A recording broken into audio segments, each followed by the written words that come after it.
All right. Okay, we are going to try this, our first lesson. Okay, the real number system. Okay, so what you've got to be able to do is understand all of the different sets of numbers and how they're related to each other and the properties of each, okay, and what each type of number is used for and allowed to do. Okay, so we have different sets of numbers that came about from the history of humanity. People needed to be able to count things, and so they started coming up with stuff. So the very first set of numbers that we have are called the natural numbers. Okay, and we represent the natural numbers with this kind of funky looking N. Okay, so it's like an N with like a double line right here. And the set of natural numbers are the counting numbers. So when we count 1, 2, 3, 4, etc. Okay, so starting at 1, whole numbers going on. Okay, and then we realized that we needed a number to represent the lack of something, so the number 0 came into play. And when we add the number 0 to the counting numbers, we get what are called the whole numbers. Okay, whole numbers are represented with a W that looks like this. Okay, it's kind of got that same double bar thing going on that the N does. And a whole number is going to include 0. So it's the naturals including 0. Okay, so 0, 1, 2, 3, so on and so forth. Okay, and then we needed integers. Okay, we needed some negative numbers because we needed to understand lacking something. Okay, so the next set of numbers that we have is the integers.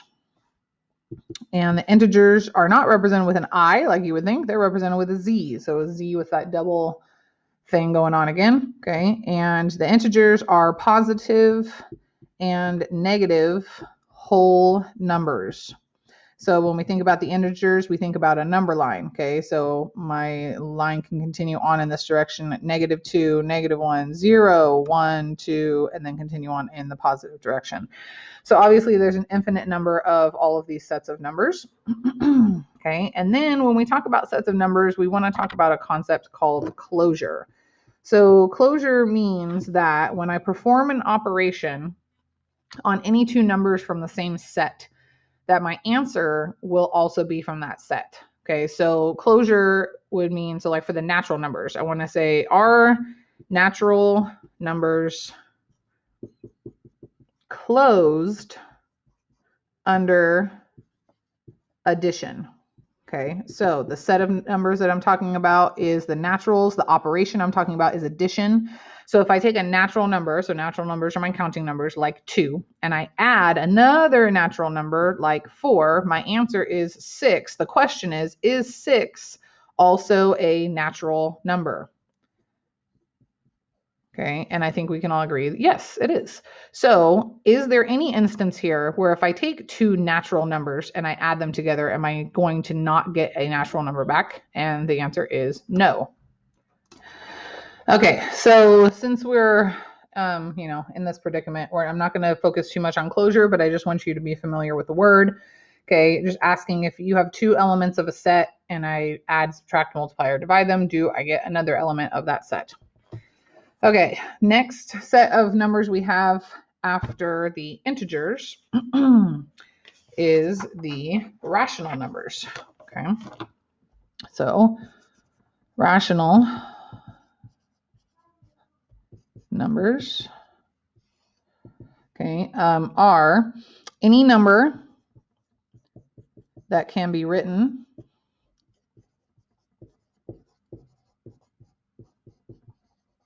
of the form A over B, where A and B are integers. Oops, sorry, you guys can't see that. There we go. A and B are integers, and B cannot equal 0. Okay, so basically what that means is any type of fraction. Okay, so 2 over 1 is a rational number because I can write 2 as a fraction. -1 over 3 is a rational number. Okay, 4 over -5.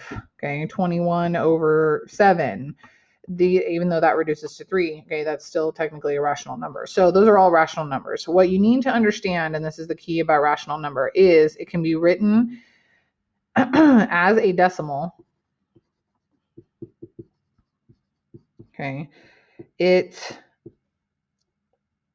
ends or repeats in a pattern. Repeats in a pattern. Okay, so 2 as a decimal ends. Okay, 1/5 as a decimal is 0.2, so it ends. Or something like 1/3 is a decimal that repeats in a pattern. Okay, so those would be considered rational numbers. All right, and then once we get past rational numbers, we have irrational numbers. Move this up. Okay, so irrational numbers. Okay, and we represent that with a J. Oops, sorry, and I forgot to tell you the symbol for rational numbers, which is a Q. So it's a Q, it's got 2 little bars in it through that. Okay, so Q is the set letter for rational numbers. Irrational numbers is a J, and that's just kind of how I write it. It was like a double hook. Okay, and irrational numbers are numbers that cannot be written as a fraction and do not end or repeat. Sorry, that's end or repeat in a pattern as a decimal. Okay, so the most famous irrational number is pi. Pi, we know as a decimal, is approximately 3.14, but it's 1596, ... Okay, it does not end, it does not repeat in a pattern. That is an irrational number. Okay, another irrational number that you guys will see in Math 3 is E. E is approximately 2.7181, ... Okay, it goes on forever, it doesn't repeat in a pattern. So these are numbers that you cannot write as fractions. This would then include numbers like the square root of 2. The square root of 2 is 1.41, and I don't have my calculator in front of me, but it goes on forever. It doesn't repeat in a pattern. Okay, so a radical that cannot be simplified down would be an example of an irrational number. Okay, so the set of real numbers is all of those numbers that I just discussed. These are all numbers that you've already been aware of up until this point. Okay, and remember that we're leading into this idea of imaginary numbers. So the real numbers we represent with an R. Okay, that's the set letter for that. And this is the set of all rational and irrational numbers. Okay, so rational and irrational numbers. Okay. Okay, so now, I apologize, this is a little blurry, but if I were to put this into kind of a visual perspective of how the sets of numbers are related to each other, okay, this smallest set right here would be my naturals. Okay, and that's where we have that N. Okay, and then the next biggest is the wholes. That's where we include 0. So that's the W. And then beyond that is integers. So that's your positive and negative whole numbers. And remember, integers is the Z. Okay, you need to know these symbols. And then all of those are rational. So these are all numbers that we can write as fractions.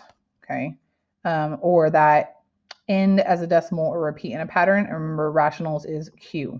Okay, so these are all of the rational numbers. And then over here, you have these irrational numbers that are kind of their own thing. Okay, and remember, irrational numbers are J. What?